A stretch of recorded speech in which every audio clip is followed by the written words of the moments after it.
Andros is a player who's made waves recently, with one of the most absurd improvement grinds and one of the most impressive skill sets that the game has ever seen. On top of this, he's done it all in record-setting time and on mouse, and is showing no signs of slowing down. So, this is Andros, the best mouse player in the game.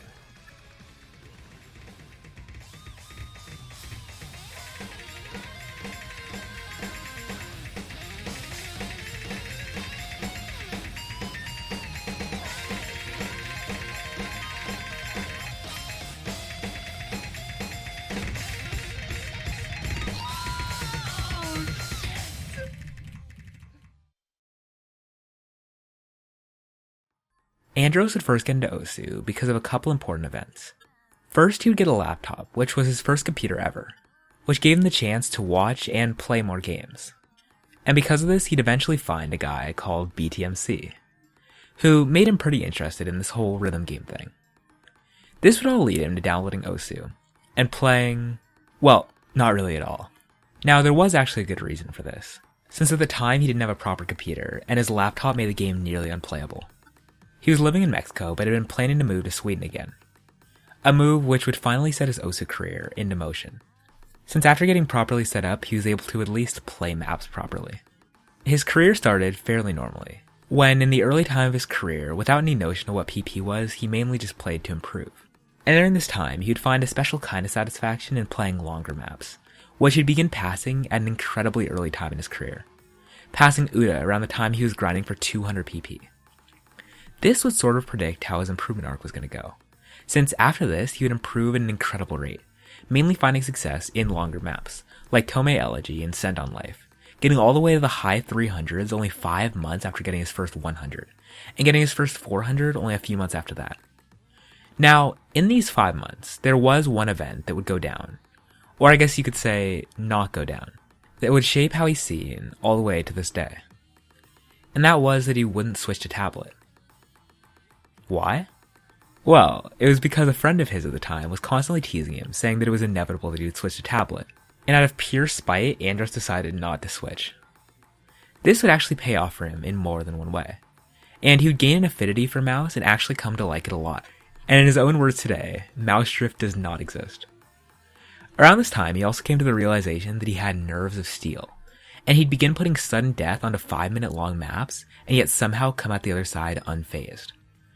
This would be the case for a ton of really impressive scores, like a Virgin Code FC, an Inai Sekai FC, and a Ringo Uri no Taka Shoujo FC. You might have noticed by now, though, that this certainly isn't the kind of map that Andros is known for now, as no-mod jumps and DT speed are just as far apart as you can get. So, what happened? Well, he had a friend, and a sort of rival who mainly played DT, who he really wanted to surpass, and so he'd try setting some scores on DT maps.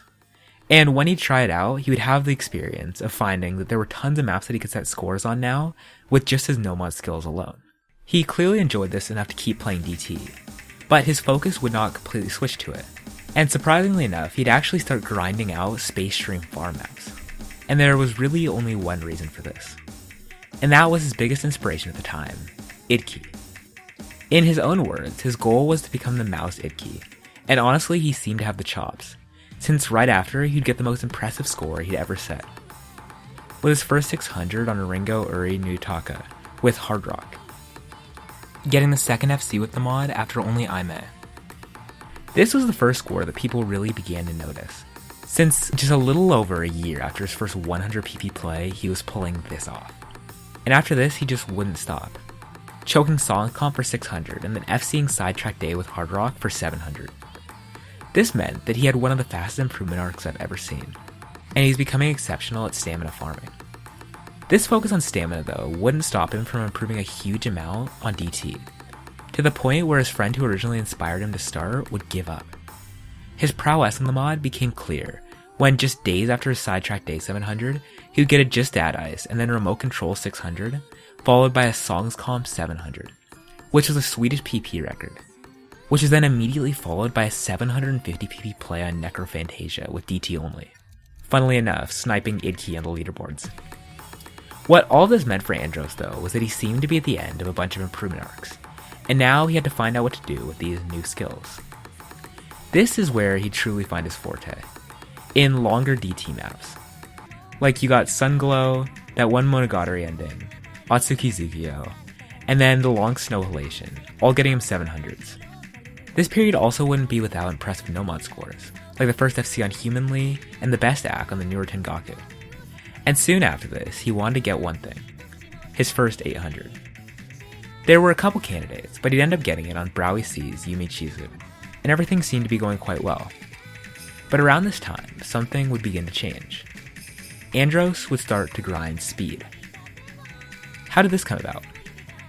Well, he knew a mapper who wanted him to playtest some of their maps, which all happened to be extremely fast. This would not only give him maps to practice on, but it would also begin to shift his mindset towards speed. It would take a while, but this would end up paying off big time in the long run, when he'd get the third best Nomad ACK on image material, which all seemed to hint that he could go a fair bit faster than just 260. But for now, he'd go back to training speed while mainly setting scores on DT. Still, this training would show through, with a second ever DTFC on the Nisox map, which has these annoying ass bursts, and then an FC on a different map with that Monogatari ending, which features a couple of pretty tough streams. This would also come with only aim-based scores, like an SS on Start Again, and a 727 PP play on Daisy Blue with one miss, which he would then beat with a 727 PP FC. Shortly after this though, his speed grind would form an idea in his head. He wanted to get the first FC on Those Who From the Heavens Came. This is because Mazarin was one of his favorite mappers, and he figured that it would help him gain speed and stamina. And so he began. The thing about this map, though, is that it's insane. Mainly because of its ending. This is not because the rest of the map is easy, but instead because of almost the exact opposite. The entire thing is extremely difficult, meaning that by the time you reach the end, your stamina is low and your nerves are high. And then with all these factors, you have to hit one of the most stamina-intensive Nomad parts in any ranked map.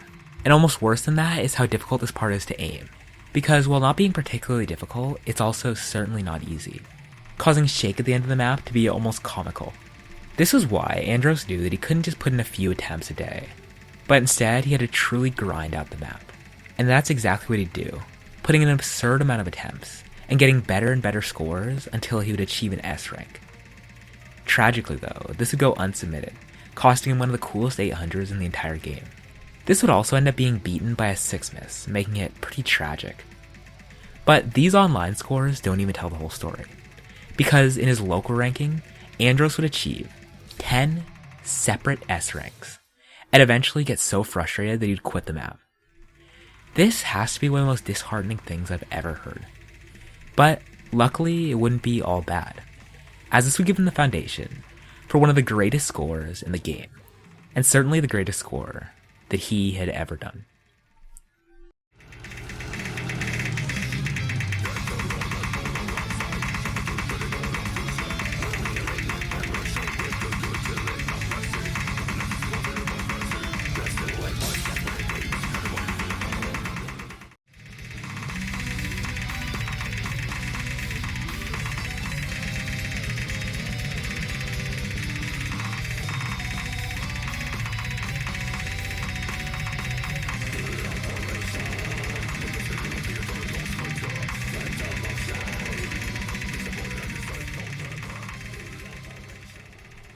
What the hell, man? Andros had always been good at longer maps, and obviously he'd practiced a lot of speed, but a 2 miss, the best on the entire map, was something else. And the worst part is that he didn't even miss on the hard part. It's a frustratingly incredible score, beating out people like Ryuke, Bubbleman, and Karthi on a map like the Apparition, and truly setting him apart from the pack, at only number 28 at the time. Basically, what Andros had done was an entire training arc on a single map, and this play almost seemed to complete it. And now that he had this skill, he wasn't just going to do nothing with it. And so he began to pump out scores. I mean, you got a 727 PP play on Endgame with the highest DTAC, an Osu Favorites FC beating BTMC, a 3 miss on RLC's Pretender getting the second best miscount on the map, and then the highest combo on Promethean Kings, with a sad fail after. What this all made clear though was that Andros was incredibly skilled, and also pretty underranked, which would become even more clear after he'd play the newly ranked Sunglow and get a 1k PP choke, Basically, his aim was amazing, his speed was amazing, and now it was time to set some scores. Array DT 3 miss. Absurdity. The second DTFC on Freefall VIP, after only Ryuke. The first DTSS on Sotarks' Sakura no Uda. Then Hold Your Color. Atsuki Zukiyo. And all of this is only a preamble to what he's been doing more recently. For this, I really just want to look at like 3 plays.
This sicko, S-ranked RLC's Pretender, passed flying out into the sky, and then F-seed Sotarks United with DT. Like, what? Beating Vaxay's miscount on Pretender, probably the most impressive no-mod pass in the game, and one of the first ever on a 10-star. And then a 1k on a map no one had even comboed halfway through before. He also got this little thing over here. Yeah, a cycle hit DT 3 miss. Like, who even is this guy? He also got a Mikosu speed 900, and has so many other stupid scores that just don't fit into this video. Which is why I'm really excited to see where things are going to go from here. Especially since he has 2 goals. Okay, so I have 2 goals. One is top 5, and the other one is to FC all of Mazarin's ranked map. Now, that first one seems pretty simple, seeing as he's already pulled off so much amazing stuff. But FCing every Mazarin map? Oh boy. I mean, you got Those Whom From the Heavens Came, and Apparition, which are both pretty hard, to say the least. But then you got Promethean Kings. Like, honestly, at this point, I don't know. But either way, it's going to be really exciting to see what this grind will bring, and maybe the other things that might come out of trying to do something so seemingly impossible. And someone who's gotten to such a high level and so many skills in such a short period of time, what kinds of ways Andros is going to continue to change this game. And going forward, I'm going to be pretty excited.